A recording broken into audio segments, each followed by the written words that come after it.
আওয়ামী লীগ ৭৫ বছরের একটি রাজনৈতিক দল। সেই দলটি সুখে দুঃখে বাঙালি জাতির সুদিনে দুর্দিনে জ্বর জঞ্জায় যেমন নিজেদেরকে উৎসর্গ করেছে, ঠিক তেমনি তার রাষ্ট্র শাসন ব্যবস্থায় তার অনেক দুর্নাম, অনেক ভাবে মানুষকে ক্ষতিগ্রস্ত করেছে এবং গত 15 বছরের শাসনত মানুষ মনে করে এবং সেই ফ্যাসিস্ট দল যদি প্রতিষ্ঠিতই হয়ে যায় বিচারে তাদের নেতৃবৃন্দ এবং হাইব্রিডরা, তাইলে তো মানুষ বলতেই পারে যে আওয়ামী লীগকে এই মানুষ হত্যা, জনহত্যা, গণহত্যা, যদিও আমি মনে করি না এখানে কোনো গণহত্যা হয়েছে, হত্যা হয়েছে, বাট ইট ইজ নট গণহত্যা, ইট ইজ নট জেনোসাইড। এবং হত্যা কিভাবে হয়েছে, কারা করছে, সেটা অনেক খুঁজে ভার করতে হবে। সেই হত্যা যেমন সাধারণ মানুষ হয়েছে, ছাত্র হয়েছে, যুবক হয়েছে, শিশু হয়েছে, নারী হয়েছে, সেই হত্যা আবার পুলিশ হয়েছে। যে পুলিশ এই দেশেরই মানুষ, এই দেশেরই মায়ের সন্তান। এখানে আবার দেখা যাচ্ছে এটা একটা এক দেশদর্শী তদন্ত বা একটা বিচার চলছে, বলা হচ্ছে পুলিশের হত্যার কোনো বিচার হবে, কিন্তু এ ডে উইল কাম যখন দেখা যাবে পুলিশ হত্যারও বিচার হতে হবে, কারণ পুলিশেরও মা বাবা আছে, তারও সন্তান আছে, স্ত্রী আছে। কাজেই তার জন্য আইন একই দেশে দুই আইন হতে পারে না, তার জন্য আইন সঠিকভাবে প্রয়োগ হবে। সেই বিচারে দেখা যাবে কিভাবে, কেন, কখন হত্যা হয়েছে, এটা নরহত্যা, গণহত্যা নাকি রাজনৈতিক হত্যা, জিনিসগুলো সেভাবে বিচার হয়ে যদি প্রমাণিত এবং প্রতিষ্ঠিত হয় যে আওয়ামী লীগ গণহত্যা করেছে, নিশ্চিতভাবে গণহত্যার জন্য একটা দলকে আইন করে নিষিদ্ধ করা যেতে পারে। আমি এখন এটা ভবিষ্যতের ব্যাপার, তবে আপাতত তাকে বন্ধ করা হয়েছে, তার কার্যক্রম বন্ধ, দল হিসাবে বন্ধ করা হয় নাই। আওয়ামী লীগের কার্যক্রম কতদিন পর্যন্ত, যতদিন পর্যন্ত বিচার না হয় আওয়ামী লীগের সেই সব নেতাদের, শেখ হাসিনা সহ, এটা একটা অনির্দিষ্ট টাইম। সেই টাইমটা কবে আসবে আমি জানি, এইটা 25 বছরও লাগবে। কাজেই এইভাবে একটা দলকে অনির্দিষ্টকালের জন্য বন্ধ করে রাখতে পারে যদি তা সরকারের শক্তি থাকে, আমার বিশ্বাস হয় সরকারের শক্তি এতদিন থাকবে বা এরা এতদিন শক্তি থাকবে। 20 বছর বন্ধ করে রাখতে হলে ইউনূস সাহেবের বয়স হয়ে যাবে 105 বছর। আল্লাহর রহমতে তখনও যদি উনি সুস্থ সবল থাকেন, তাইলে এই কথাগুলো প্রতিষ্ঠিত এবং এই কথাগুলো প্রতিফলিত হতে পারে। কিন্তু আমার মনে হয় আওয়ামী লীগের যারা অপরাধ করছে, অন্যায় করছে, মানুষ হত্যা করছে, লুট করছে, খুন করছে, তাদের বাইরে কোটি কোটি মানুষ আওয়ামী লীগের ভোটার আছে, সমর্থক আছে এবং নিরীহ ভালো কর্মী আছে। আবার তাদের সামনে বাঙালি জাতিসত্তার, বাঙালি জাতীয়তাবাদ আছে, ধর্মনিরপেক্ষতার প্রশ্ন আছে। যতদিন বাঙালি জাতি থাকবে ততদিন বাঙালি জাতির একটা রাজনীতি থাকতেই হবে। যেমন যতদিন এই দেশে 92% মুসলমান থাকবে, মুসলমানের একটা রাজনীতি থাকবে, এটা কেউ সরাইতে পারবে না। তাই বাঙালি জাতির রাজনীতির একদম মূল যারা, তারা হইল যারা আওয়ামী লীগের সাথে রাজনীতি করছে। কাজেই আওয়ামী লীগের নেতৃত্ব যাই থাক, বাঙালি জাতির এই রাজনীতিটা প্রগতি, মানবতা, ধর্মনিরপেক্ষতা এবং বাঙালি জাতীয়তাবাদের যে রাজনীতি, সেটা থেকে যাবে এবং সেই রাজনীতিটা হবে। যে যত কথাই বলুক, এই রাজনীতিটা বন্ধ হবে। আওয়ামী লীগ স্বনামে বা বেনামে হোক অথবা ফিরে আসবে, আসতেও বাধাটা হলো একমাত্র বর্তমান নেতৃত্ব যারা হত্যা এবং খুনের সঙ্গে জড়িত বলে অভিযুক্ত। কাজে আমি মনে করি না যে কোনো দলকে বন্ধ করে, নিষিদ্ধ করে সেই দলের রাজনীতি বন্ধ করা যায়। যেমন জামাতকে নিষিদ্ধ করো, রাজনীতি বন্ধ করা যায় নাই। জামাতকে যখন নিষিদ্ধ করে আমি তার বিরুদ্ধে ছিলাম, শিবিরকে যখন নিষিদ্ধ করে আমি তার বিরুদ্ধে ছিলাম। এটা আমার ব্যক্তিগত অভিমত যে দল বন্ধ করে তার রাজনীতি বন্ধ করা যায় না। এবং আওয়ামী লীগকে বন্ধ করে আওয়ামী লীগের নেতৃত্বের অনেকের রাজনীতি বন্ধ হতে পারবে, কিন্তু তাদের যে রাজনৈতিক আদর্শের যে রাজনীতি, সেটা বন্ধ করাটা খুব কঠিন এবং হবে বলে আমার মনে হয় না। এই যে একটা কঠিন সময় আপনি বলছিলেন যে এটা নিষিদ্ধ হবে বলে মনে হয় না, তাহলে আওয়ামী লীগকে নিষিদ্ধ হওয়ার পর আমরা দেখতে পাচ্ছি বিভিন্ন জায়গায় আওয়ামী লীগ মিছিল মিটিং করতেছে, একদিকে মিছিল মিটিং হচ্ছে, অন্যদিকে আওয়ামী লীগ নিষিদ্ধ। আওয়ামী লীগ কি ৭৫ পরবর্তী সময়ে আপনারা কি এই অবস্থার মুখোমুখি হয়েছিলেন কিনা? এভাবেই আপনারা, তখন তো নিষিদ্ধ হয় নাই, কিন্তু আপনারা কঠিন একটা সময় পার করছিলেন, তখন আপনারা কিভাবে ঘুরে দাঁড়ালেন? না, তখন আওয়ামী লীগ নামে কোন রাজনৈতিক দল ছিল না, কারণ বঙ্গবন্ধু থাকতেই 25শে জানুয়ারির পরে যখন উনি যখন বাকশাল করলেন, তখন তিনি একটা বক্তব্য দিলেন যে আমি আমার জীবনের শ্রেষ্ঠ সংগঠন যাকে সবচেয়ে ভালোবাসতাম সে আওয়ামী লীগকে আজকের প্রেক্ষাপটে আর প্রয়োজন নাই বলে তাকে আমি কবর দিলাম। আমি আওয়ামী লীগের সেই কবরের উপরে বাকশাল গঠন করব। কাজে আওয়ামী লীগ তখন ছিল। যখন জিয়াউর রহমান মার্শালের সময় দীর্ঘদিন সব রাজনীতি, সব দলের রাজনীতি বন্ধ ছিল।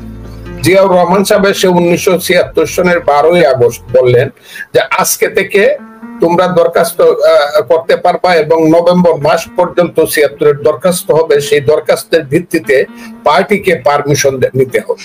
আগে এই আইনটা ছিল না, এটা উনি অর্ডিন্যান্সের মাধ্যমে করলেন সায়েম সাহেব, এবং সবাই দরখাস্ত করলো। তখন বলা হলো বাকশাল নামে কোন সংগঠন করা যাবে না, কোন সংগঠনের জন্য দস্তখত করা যাবে না।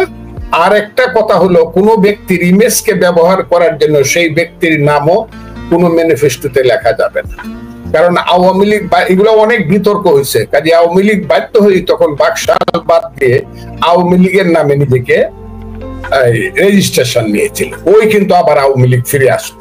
আওয়ামী লীগ কিন্তু বঙ্গবন্ধু নিজেই বন্ধ করে দিয়ে গেছিলেন, বিলুপ্ত করেছিলেন। এটা অনেকে জানে, এমনি কথা টথা কয় এই দেশে আল্লাহ যে কি করবো, আল্লাহ কোন পথে নিবন বুঝলাম না, একটা বক্তৃতার ভাষা। তো ওই আওয়ামী লীগ আসছে, ওই আওয়ামী লীগ 1976 সনের ডিসেম্বর মাসে এসে জিয়াউর রহমান সাহেব এটা রেজিস্ট্রেশন পাকা করলো, এবং তারপর থেকে পলিটিক্সটা, আওয়ামী লীগের পলিটিক্সটা আবার শুরু। এবং সেই পলিটিক্স যখন শুরু হয় তখন আওয়ামী লীগের সাজেদা চৌধুরী ছিলেন ভারপ্রাপ্ত সম্পাদিকা, সাধারণ সম্পাদিকা। তার দস্তখতে আওয়ামী লীগ ফিরত আসে, আর ভারপ্রাপ্ত সভাপতির নাম ছিল মহিউদ্দিন। এই কমিটির নেতৃত্বে আওয়ামী লীগ ফিরে আসে। এরপরে এই সময় দীর্ঘ চড়াই পার করে আপনি তখনও আওয়ামী লীগে ছিলেন, রাজনীতি এগিয়ে গেল। এই 15 বছরে আওয়ামী লীগ শাসন করলো, দেশ শাসন করলো শেখ হাসিনার নেতৃত্বে। তারপরে এই যে রাজনৈতিক পট পরিবর্তন হলো, যেভাবেই হোক পট পরিবর্তন হয়ে গেল, শেখ হাসিনা চলে গেলেন। এখন এই যে আওয়ামী লীগকে যেভাবে নিষিদ্ধ করা হয়েছে, এই নিষিদ্ধর প্রক্রিয়াটাকে আপনি কিভাবে দেখেন? সন্ত্রাস দমন আইনে কোনো দলকে নিষিদ্ধ করার কোনো সুযোগ বোধহয় আমি দেখি নাই। কি এইটা শুনেন, আমি ওই দিনও বলছি, আপনার সাথে বলছি কিনা জানি না, একজন বাউল গায়ক ছিল, বিখ্যাত বাউল গায়ক, সে সবার গুরু, উনি সবার গুরু ছিলেন। ইভেন জালাল খাঁ, উকিল মুন্সিরও গুরু ছিলেন, শাহ আব্দুল করিমেরও গুরু ছিলেন। তার নাম হলো রশিদ উদ্দিন, বাড়ি নেত্র। তার একটা গান আছে, হাকিম হয়ে হুকুম করো, পুলিশ হয়ে ধরো, সর্প হয়ে দংশন করো, উজা হয়ে যাও। এই গানটা আবার বিখ্যাত শিল্পী আব্দুল জব্বার সাহেব গাইছিলেন। এই আওয়ামী লীগ বন্ধ করার পিছনে যে নাটকটা হয়েছে সেটা হলো ওই হাকিম হয়ে হুকুম করো, পুলিশ হয়ে ধরো। সরকারি নির্দিষ্ট কিছু লোককে বলেছে, এবং নির্দিষ্ট একজন ছাত্র নেতা বা যুব নেতাকে বলেছে যে তুমি এইভাবে আইসা আমার বাড়ির সামনে আসবে, আইসা জ্যৈষ্ঠ মাসের আম কাঁঠাল খাওয়ার মতো নতুন জামাই যেরকম ভাবে শ্বশুর শাশুড়িরা আদর করে, তোমাদেরকে ঠান্ডা পানি পাঠাবো, তোমাদেরকে কোকা কোলা পাঠাবো, পরে বিরিয়ানিও খাওয়াবো, তোমরা আইসা কিছু স্লোগান।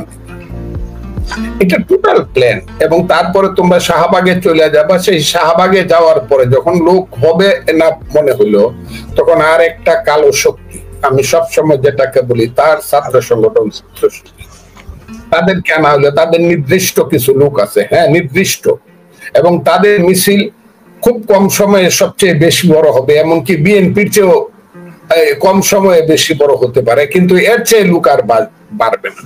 তাদের মিছিলে যদি 10,000 লোক হয়, এরা 10,000 একজন লোক করতে আরো 5 বছর লাগবে। এই 10,000-এর মধ্যে তারা সীমাবদ্ধ থাকবে। এই যে নির্দিষ্ট একটা শক্তি, সেই শক্তিতে এসে দাঁড়ালো এবং বিভিন্ন ধরনের স্লোগান প্রোগ্রাম দিল। এগুলো আমি বলছি। গোলাম আজমের বাংলা, গোলাম আজমের তো কোনদিন বাংলাদেশেই ছিল। গোলাম আজম তো প্রথম যে লোকটি, প্রথম যে ব্যক্তি জল্লাদ টিক্কা খানের সঙ্গে দেখা করলো, ছবি আছে, আপনি ছবিটা দেখান না। টিক্কা খানের সঙ্গে প্রথম যে দেখা করলো, গণহত্যা করতে হবে বাঙালি জাতিকে, তার নাম হলো গোলাম আজম। সেই গোলাম আজমকে বানাইলো গোলাম আজমের গোলাম আজমের তো বাংলা না, গোলাম আজম তো হলো পাকিস্তান। এই পাকিস্তানে নভেম্বর মাসে গিয়ে আর ফেরত আসেন নাই গোলাম আজম। মধ্যপ্রাচ্যে তারপরে লুকায়া চলে গেলেন। বছরের পর বছর বাংলাদেশের নামে উৎসাহ রটনা করলো সমস্ত মুসলিম দেশগুলোতে। সৌদি আরবকে বিষাক্ত করে তুললো গোলাম আজমের প্রচার, যে কারণে 75-এর 15ই আগস্ট পর্যন্ত কোন মুসলমান বাংলাদেশ থেকে সৌদি আরবে নিজেদের দেশের নামে হজ করতে যেতে পারে নাই, অন্য দেশের ভিসা নিয়ে যাইতে। সেগুলো আপনারা জানেন কিনা, কে কে জানে আমি জানি। গোলাম আজমরা এমন করছে, একটা টাকা যাতে মধ্যপ্রাচ্য থেকে আমাদের দেশের দুঃসময়ের গরিব মানুষদেরকে না দেয়। এমনকি 74 সনে যখন হাজার হাজার লোক না খায় মারা গেছে, এই সময় গোলাম আজম সহ জামাত ইসলামের লোকেরা একদম পারস্য থেকে ধরে, ইরান থেকে ধরিয়া মিশর পর্যন্ত যে মধ্যপ্রাচ্য, সেখানে সেই সব নাম রটনা করে বাংলাদেশকে ভিক্ষুকে পরিণত করছে এবং বাংলাদেশের মানুষকে বুঝাইছে বাংলাদেশের মানুষ হলো সব ইন্ডিয়ার করতলগত দালাল।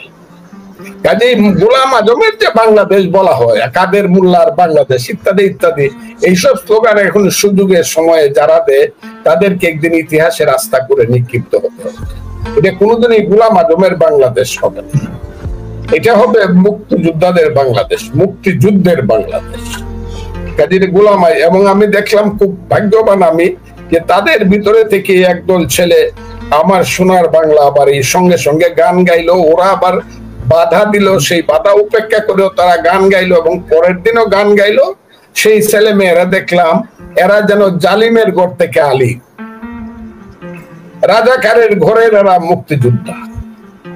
কাজে এদেরকে আমি আমার ছেলেদেরকে দোয়া করি এবং আমি বলি, বাবারা তোমরা বেঁচে থাকো। মা বাবারা, মায়েরাও দেখলাম গান গাইছে, আমার আয়ু নিয়ে তোমরা বেঁচে থাকো। এটাই বাংলাদেশ, যে বাংলাদেশ মুক্তিযুদ্ধ হয়েছিল, যে বাংলাদেশের জাতীয় সঙ্গীত ছিল আমার সোনার বাংলা, আমি তোমায় ভালোবাসি।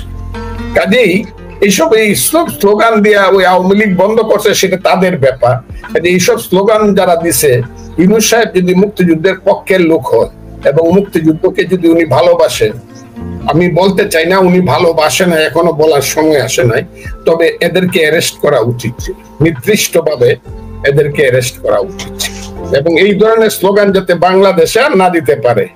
যে যার যার পলিটিক্স করবে, কেউ ইসলামের পলিটিক্স করবে, কেউ কমিউনিস্ট পলিটিক্স করবে, কেউ গণতন্ত্রের রাজনীতি করবে, কেউ সমাজতন্ত্রের রাজনীতি করবে, কিন্তু বাংলাদেশকে মেনেই করতে হবে। একটা প্রশ্ন করতেই চাই, তাইলে আপনি কি দেখছেন এই যে 35-40% আপনি বলছিলেন যারা সমর্থক এবং তারা একটা আদর্শ ধারণ করে, আদর্শ লালন করে, তাদের ভবিষ্যৎ কি হবে? তারা কি অন্য দলে ছুটে যাবে? আপনার কাছে সেটা মনে হয় কিনা? আমি একটা কথা বলি, 15 বছর শেখ হাসিনা চেষ্টা করছে বিএনপি কে একদম ধ্বংস করে দেওয়ার জন্য। হাজার হাজার বিএনপির নেতা কর্মী জেলে গেছে, গুম হইছে, মার খাইছে, মামলা খাইছে, কিন্তু একটা বিএনপি কর্মী যেমন আওয়ামী লীগ থেকে বিএনপি থেকে আওয়ামী লীগে যোগদান করে নাই। আওয়ামী লীগও এমন একটা দল, মরুক আর মারুক, বাসক আর যাই করুক, ভাত খাক আর উপবাসে থাক, আওয়ামী লীগের কোন কর্মী অন্য দলে যাবে বলে আমি মনে করি। এটা আমি এদেরকে চিনি বলে, এদেরকে চিনি। আওয়ামী লীগের ফাউন্ডেশনটা এরকম, রাইট অর রং, আওয়ামী লীগের কর্মী কোন দলে যাবে এটা আমি বিশ্বাস করি না, এবং যাবেও না, এটা যাবে না।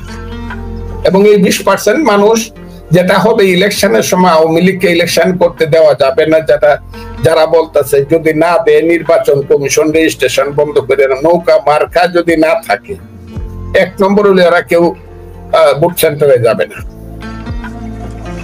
নৌকা না থাকলে। আর যদি তারা সিদ্ধান্ত নেয় ভোট সেন্টারে যাবে, তখন গিয়া দেখা যাবে জামাত ইসলাম হোক বা বিএনপি হোক, যে যে রাজনৈতিক দলগুলো ইলেকশন করব, তারা গিয়া ভোট পাওয়ার জন্য, পাস করার জন্য তাদের কাছে গিয়ে হাত জোর করে দাঁড়াইতে হবে, কারণ তাদের ভোটের সংখ্যাটা নিতান্ত কম না।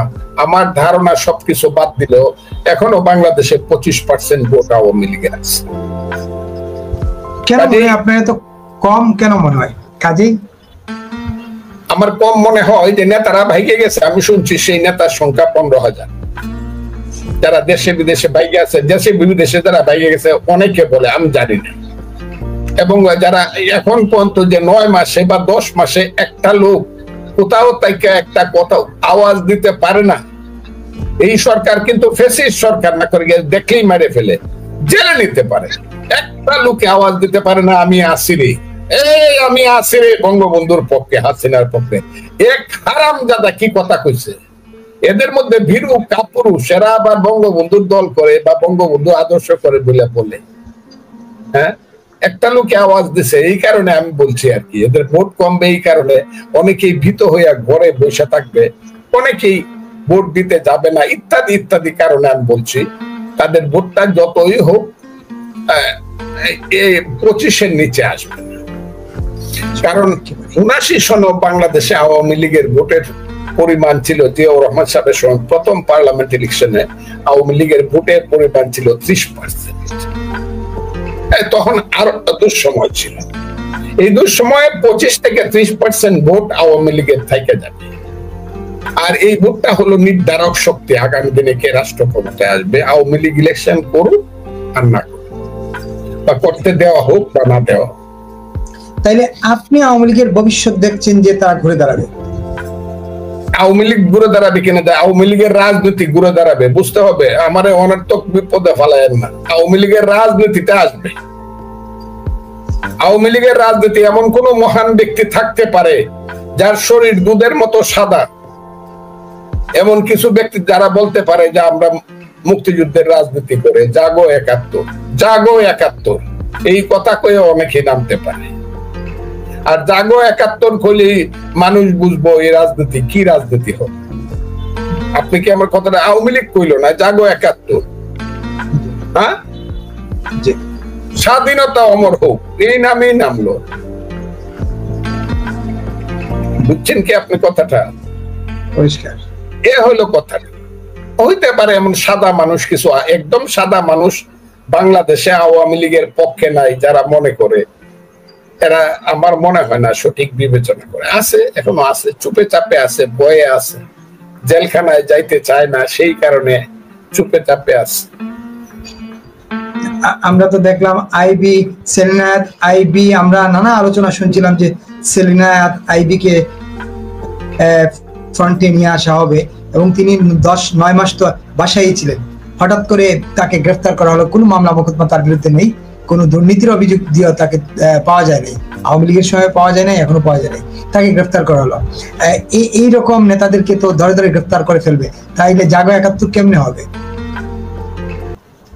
আমি একটা কথা বলবো, আইবির জনপ্রিয়তা আছে এই ব্যাপারে আমি অস্বীকার করি, কিন্তু আইবির রাজনৈতিক, জাতীয় রাজনৈতিক যোগ্যতা সম্পর্কে আমার খুব বড় ধারণা আছে। এটা বললে ভুল হবে। তাইলে তাকে নষ্ট করা হবে, নষ্ট করা হবে মানে তাকে, আমি মনে করি তার যে রাজনীতিতে চলতেছে এটাকে বাধাগ্রস্ত করা। আইবি জাতীয় রাজনীতি করার মতো রাজনৈতিক নেতা না। যদি রাজনৈতিক নেতা সেই রাজনীতি করত, তাইলে ঘরে থেকে কেন যে বৈশা ছিল, কিছুই কয় নাই, অ্যারেস্ট হয়েছে, এই কথাটা তো অসুন্দর কথা। বরং বলা হবে 10,000 মানুষ নিয়ে নাম ছিল আইবি, সেই কারণে তাকে অ্যারেস্ট করছে। ওইটা হলে বুঝতাম যে সে জাতীয় নেতৃত্ব দিতে পারে। তাকে অ্যারেস্ট করছে, পরে দল মত নির্বিশেষে সবাই গিয়া, যেহেতু